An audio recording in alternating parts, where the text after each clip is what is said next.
Meski menjadi momok selama 15 tahun, lokasi semburan lumpur panas Lapindo di Sidoarjo, Jawa Timur dilaporkan memiliki harta karun super langka di Indonesia.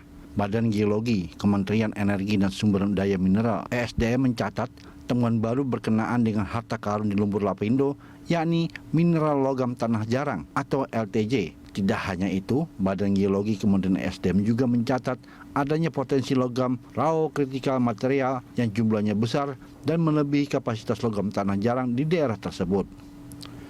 Kepala Badan Geologi Kementerian ESDM, Eko Budi Lelono mengatakan pihaknya sudah melakukan penyelidikan terkait mineral logam tanah jarang di lumpur Lapindo Sidoarjo sejak tahun 2020 lalu.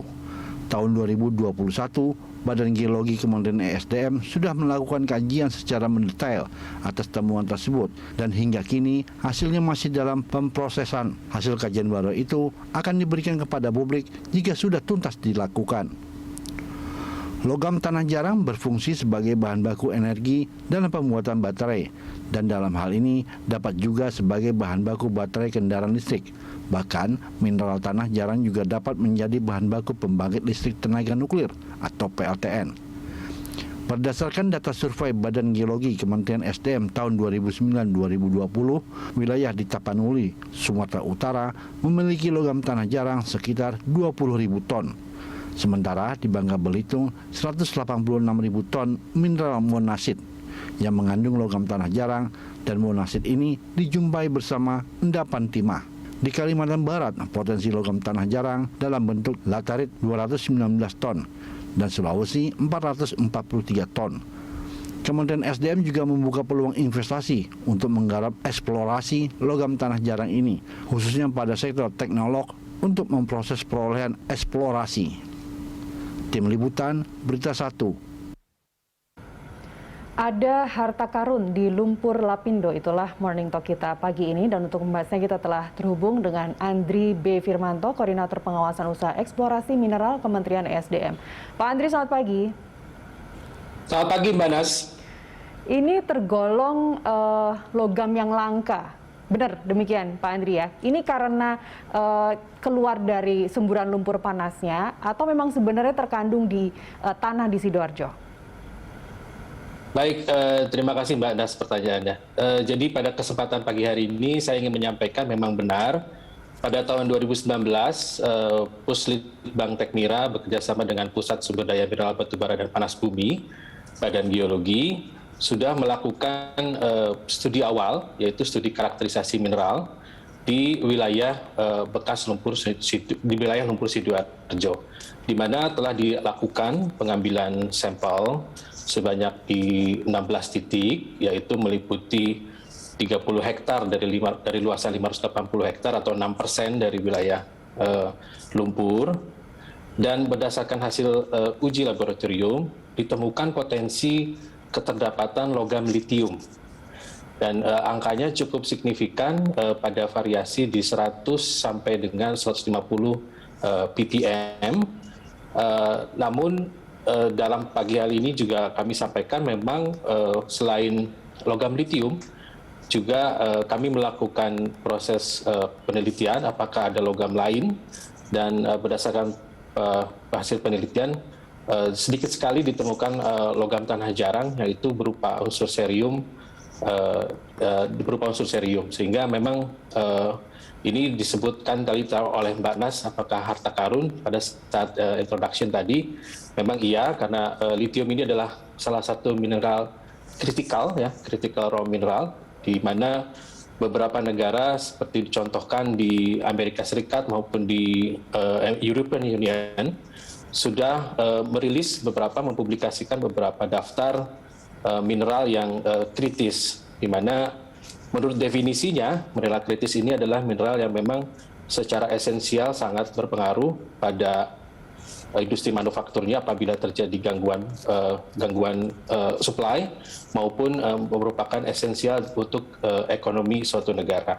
Jadi jika dikatakan apakah ada harta karun, betul. Ada potensi keterdapatan litium di lumpur Lapindo. Kalau kita lihat time frame-nya Pak Andri, ini kan kejadiannya sudah berapa? Hampir 15 tahun lebih yang lalu.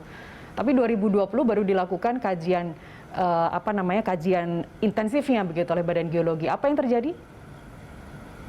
Ya memang tentu dalam era 15 tahun ini kan diperlukan waktu untuk memastikan dulu bahwa apa yang sudah dilakukan penanganan ini adalah aman. Kemudian yang kedua tentu diperlukan beberapa studi-studi literatur yang dilakukan oleh tim baik di Litbang maupun di Badan Geologi, dan memang beberapa penelitian juga sudah dilakukan oleh beberapa akademisi baik itu di perguruan tinggi yang menyatakan memang ada keterlambatan litium di lumpur Sidoarjo. Oleh karena itu kami tim bergerak di bawah garda terdepannya adalah PSDMBP dan Litbang Tekmira untuk melakukan pengujian atas sampel yang ada di wilayah Sidoarjo, di lumpur Sidoarjo. Tadi Anda sebutkan ini merupakan jenis logam atau mineral termasuk dalam golongan critical raw material begitu.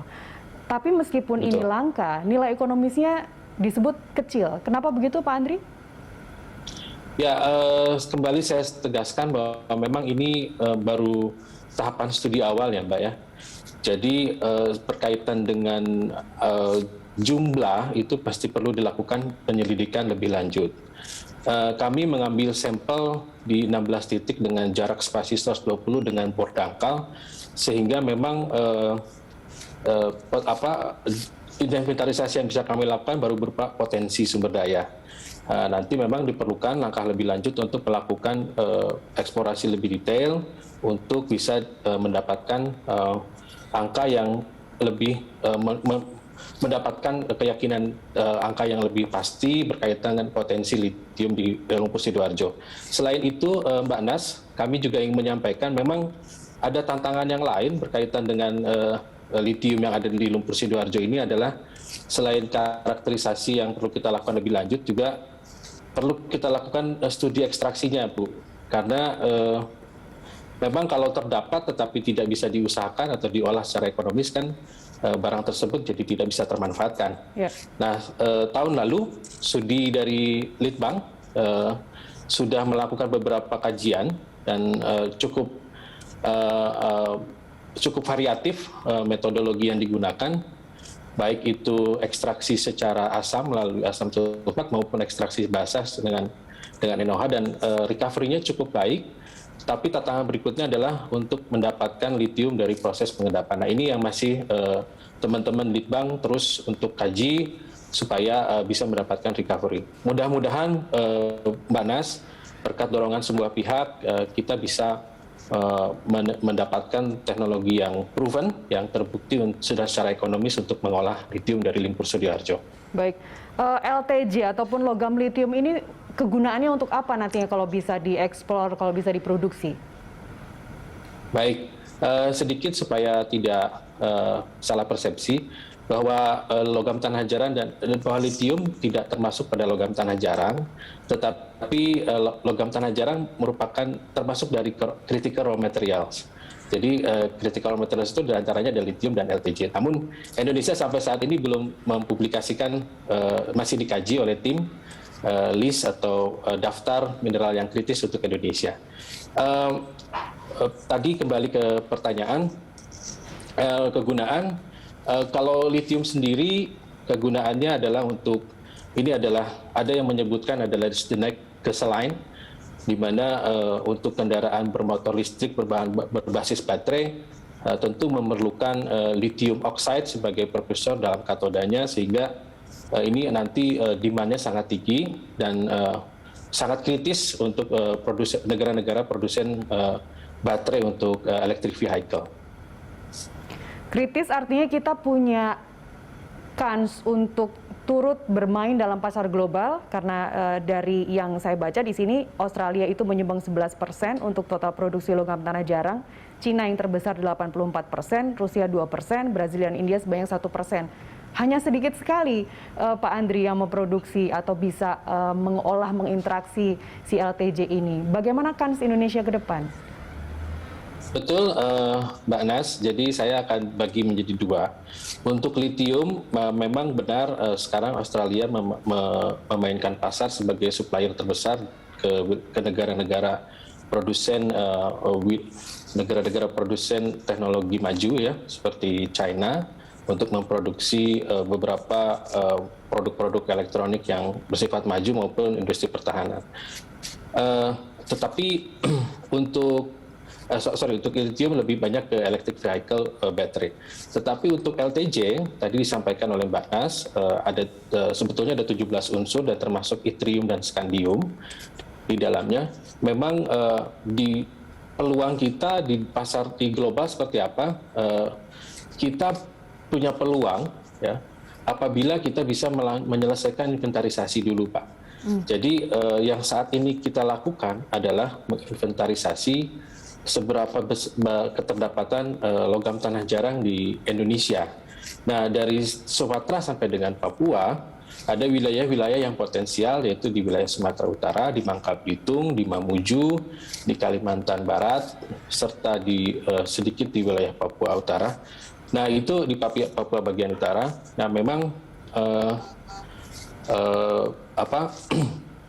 kegiatan ini terus dilakukan, dan kami berkolaborasi antara instansi Pusat Sumber Daya Mineral Batu Bara dan Panas Bumi, kemudian Litbang dan Direktorat Jenderal Mineral Batu Bara untuk melakukan kegiatan eksplorasi.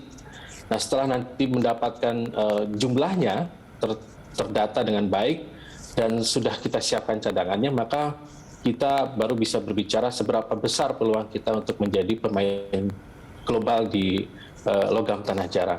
Baik. Dan tantangannya, Mbak Nas, saya ingin sampaikan, tantangannya karena memang ini adalah sedikit negara yang melakukan ekstraksi logam tanah jarang, sehingga memang teknologinya sampai saat ini masih sangat tertutup. Dan tantangan berikutnya adalah Indonesia bagaimana bisa mengolah logam tanah jarang, baik dari monasit sebagai tadi disampaikan di awal sebagai sisa hasil pengolahan timah, maupun dari laterit yang berdasarkan logam yang berasal dari laterit dari mineral basnasit yang ada di wilayah-wilayah di Sulawesi. Demikian. Potensi terbesar di Bangka Belitung, betul ya Pak Andri?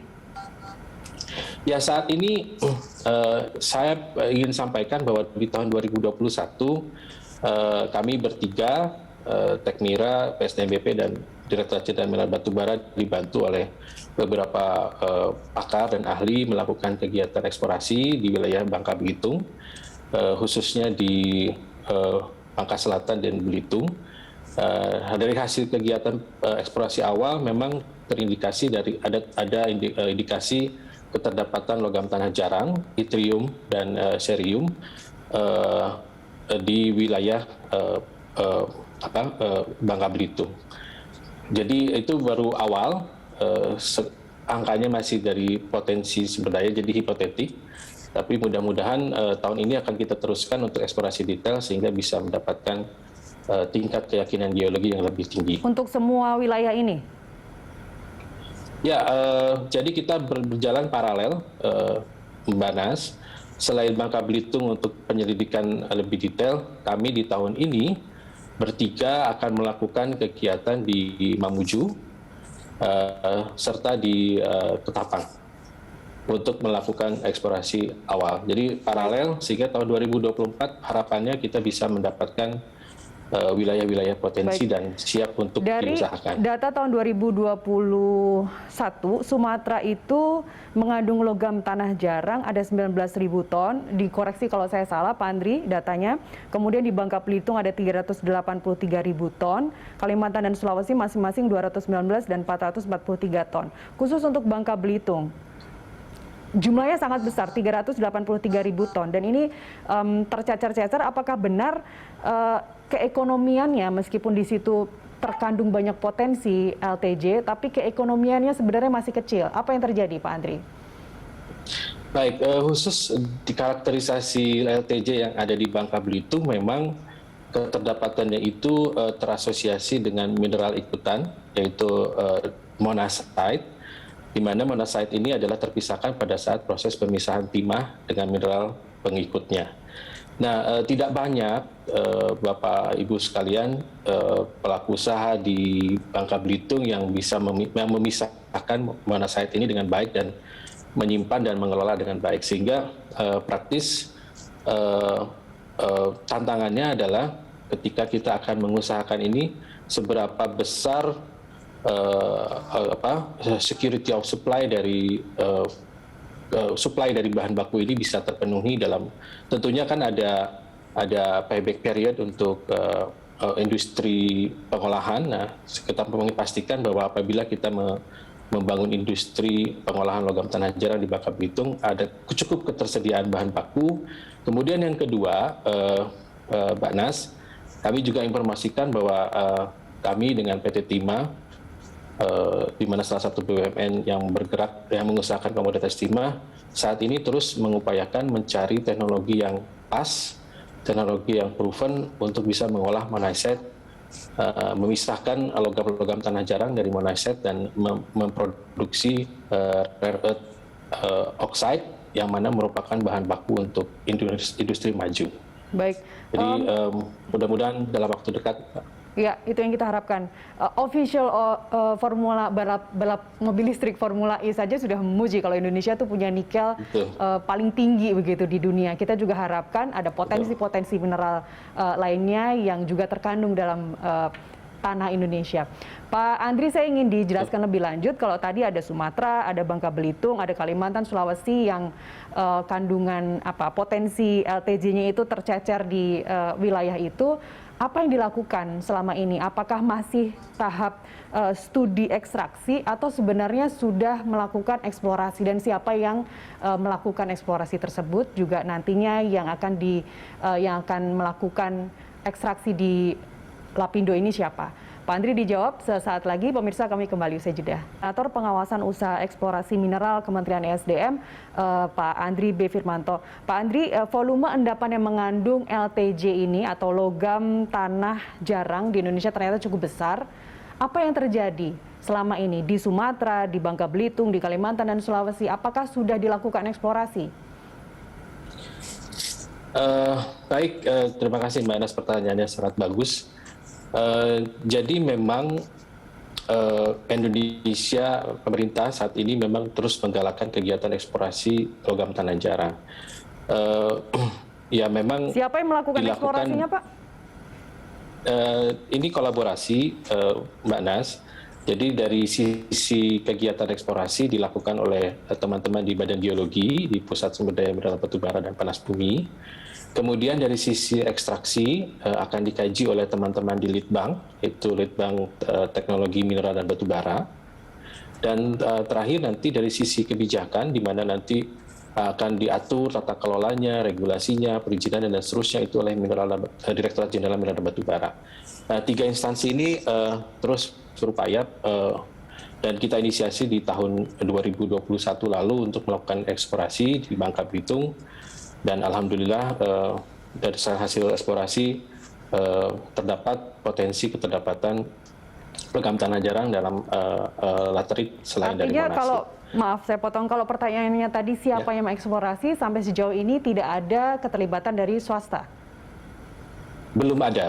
Termasuk juga nantinya proyeksi untuk lumpur Sidoarjo sendiri? Ya, saat ini tentu Direktorat Jenderal Mineral Batubara, Litbang Tekmira dan PSDMBP akan terus mendorong teman-teman di Litbang untuk bisa melakukan kajian lebih lanjut karena studi karakterisasi dan ekstraksi ini sangat diperlukan untuk mengetahui apakah mineral yang ada di lumpur Sidoarjo ini bisa bernilai ekonomis atau bisa diolah secara ekonomis. Jadi untuk lumpur Sidoarjo memang fokusnya adalah selain kegiatan eksplorasi detail, nanti juga akan paling penting adalah kita melakukan studi ekstraksi yang paling tepat untuk bisa mengekstrak litium dari lumpur Sidoarjo ini. Baik, artinya nantinya akan dieksplorasi. Sekali lagi saya ingin ditegaskan, Pak Andri, yang melakukan eksplorasi adalah dari pemerintah Badan ya, Geologi. dari BUMN ya. Ya, Baik. dari Kementerian SDM. Dari Kementerian SDM. Dalam hal ini, ya. Ya, Pak Andri, apa kemudian proyeksi nantinya jika kita kemudian berharap kita bisa mengolah sendiri semuanya? Apa proyeksinya? Ini akan dijadikan produk apa? Ya, sangat menjanjikan ke depannya. Pak Andri? Aduh. Berapa industri yang mengolah dan menghasilkan produk nikel mixed hydroxide precipitate, yaitu bahan baku untuk industri baterai. Nah, selain nikel dan kobalt, tentu diperlukan lithium oxide, yaitu mineral yang berasal dari litium. Nah, apabila memang kita bisa mengekstrak litium ini di Indonesia, maka diharapkan industri baterai itu kita bisa bangun di Indonesia dengan bahan baku dari Indonesia sendiri.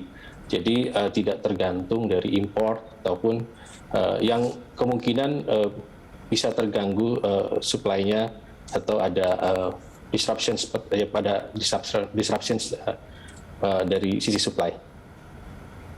Baik, kita bisa turut bermain tadi pertanyaan di awal dalam pasar global, misalnya saat ini sedang marak penggunaan mobil listrik, apakah kita juga bisa turut bermain di pasar itu? Ya, tentunya bisa apabila kita menemukan keterdapat potensi atau keterdapatan mineral itu yang bisa diusahakan secara ekonomis. Itu yang paling utama. Ada time frame-nya nggak sih Pak? Sekarang sedang dilakukan studi ekstraksi atau inventarisasi dulu yang di Lumpur Sidoarjo ini. Kemudian kapan akan produksi, kapan akan didatangkan alat-alat yang bisa mendukung kegiatan eksplorasi? Apakah ada time frame tertentu? Nanti tentu akan dijelaskan oleh teman-teman di instansi di Litbang sendiri ya Pak. Saat ini yang kami ketahui bahwa kami terus berupaya untuk melakukan studi dan nanti pada saatnya setelah studinya selesai akan dipublikasikan kepada publik seberapa besar potensinya, seberapa dapat diusahakan, dapat diolah di dalam negeri dan seberapa besar potensi ekonominya buat Indonesia. Artinya dengan teknologi yang kita miliki, dengan kita punya BPPT, kita punya BRIN, itu kita mampu ya Pak untuk ngolah sendiri ya? Ya, mudah-mudahan. Dan saya berdoa memang kita bisa mampu mengolah, mengekstraksi lithium ini dari Lumpur Sidoarjo. Ya, Pak Andri, kalau saya tidak salah, ini kan LTJ ini ada dalam bagian dari 17 logam transisi tadi yang bisa digunakan untuk peralatan magnet, untuk radar, untuk lampu LED, untuk elektronik, mikroskop elektron, sampai ke pengarah rudal. Artinya semua sektor sebenarnya bisa masuk, termasuk juga sektor kesehatan sendiri kalau saya tidak salah. Bagaimana sebenarnya nanti proyeksinya, kemudian kalau kita sudah bisa mengeksplorasi ini sendiri, akan dipakai untuk apa kegunaannya, pakai dalam negeri sendiri kah, atau untuk ekspor? Seperti apa sebenarnya proyeksi? Saya ingin mendengar lebih lanjut terkait hal itu. Baik, Mbak Anas, perlu saya informasikan bahwa yang langkah upaya yang harus dilakukan oleh pemerintah adalah memastikan apakah terdapat logam tanah jarang di Indonesia atau tidak. Kalau terdapat, tadi sudah disampaikan oleh Mbak Nas, ada 17 unsur. Nah, kita harus ketahui unsur apa yang dominan di Indonesia. Apakah yttrium, apakah cerium, apakah neodymium. Unsur-unsur ini digunakan oleh berbagai industri yang berbeda. Misalkan yttrium untuk radar, cerium untuk glas, neodymium untuk permanen magnet. Jadi yang harus kita pastikan adalah keterdapatan unsur LTJ yang ada di Indonesia itu adalah unsur apa. Nanti setelah itu perlu setelah diperoleh unsur-unsur apa saja, baru kita kembangkan apa proses ekstraksi yang harus dilakukan, kemudian jenis industri apa yang bisa menggunakan. Ya, mudah-mudahan industri dalam negeri sudah bisa menyerap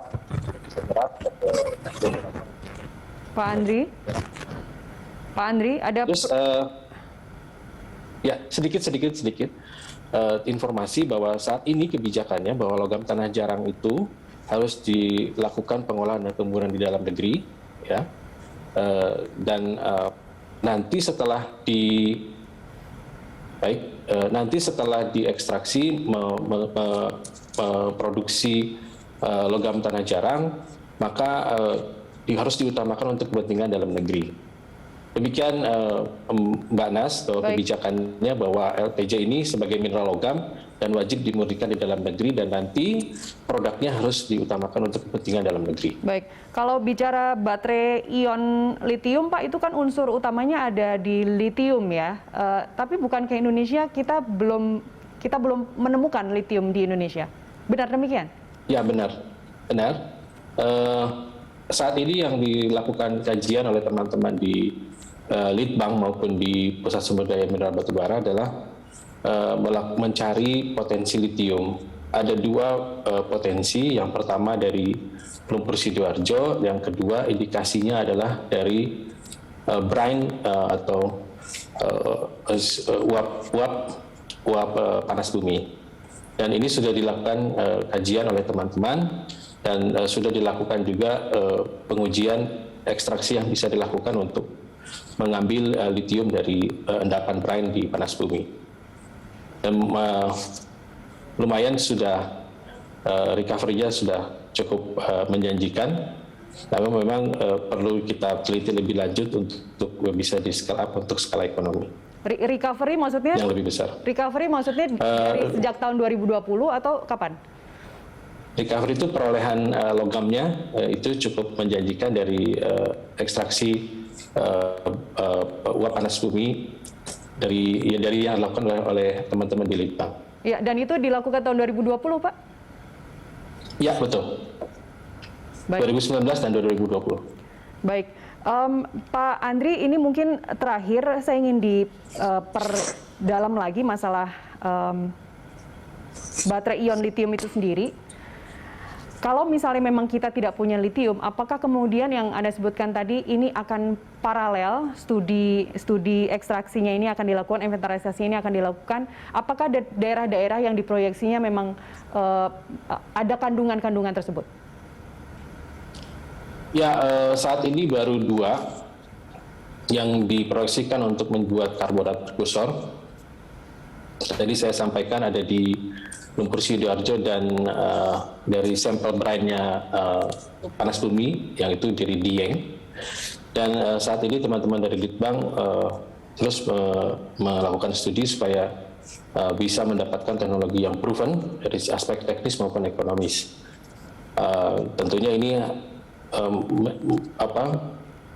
merupakan bagian penting untuk bisa memastikan bahwa logam litium yang ada di lumpur Sidoarjo maupun di brine panas bumi ini bisa dimanfaatkan atau bisa diusahakan. Baik, khusus untuk yang di lumpur Sidoarjo kami harapkan juga nantinya jika ekstraksi ataupun eksplorasi dilakukan akan mengikut sertakan masyarakat yang dulunya terdampak oleh lumpur Lapindo.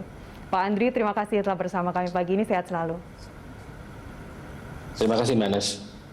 Baik, pemirsa, informasi lainnya masih akan kami hadirkan usai jeda.